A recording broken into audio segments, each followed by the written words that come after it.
Civilizations, empires, great powers can fall apart very fast. Collapse can come suddenly like a thief in the night. And we should be very wary of assuming that our civilization, the civilization of the early 21st century West, will oblige us by declining gradually. I think there are two threats facing the West, and they are linked. There's the threat from within and the threat from without.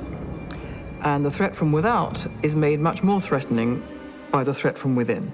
The kind of light fog of fascism that seems to be descending on many universities poses a tremendous danger for the future of Western values because it threatens to miseducate the future leaders who have to promote the values we cherish. In order to get rid of a bad idea, you have to have the proliferation of good ideas and let them battle it out in the marketplace of ideas. What political correctness does is it declares war on the marketplace of ideas. And it says, you can't talk about that, that's offensive. We have various studies programs that are out there, which are designed not to teach students how to think, but to teach students what to think.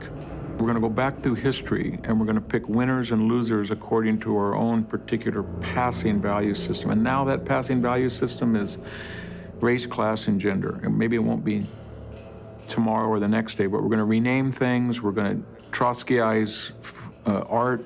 We're going to do whatever it takes to make sure that all the people in the past fit our idea of a ethical race, class, and gender person. There's a tendency in the mainstream media in particular to downplay the threat, to give off the impression that it's just a criminal action. Yes, there was a terrorist attack, but this is not part of a larger theme or a larger movement. It's just some lone, isolated wacko carrying out attack on his or her own.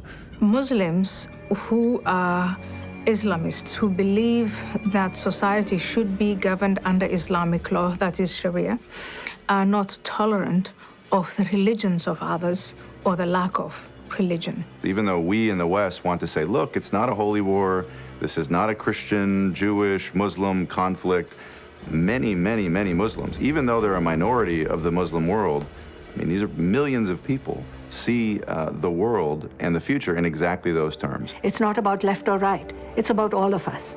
It's about the future of our children and grandchildren. It's about the future of the globe. I think that the key to the question of Western civilization is the preservation of moral confidence.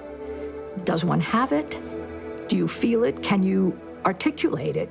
Can you explain why what this civilization has created and become is so precious that it should be maintained?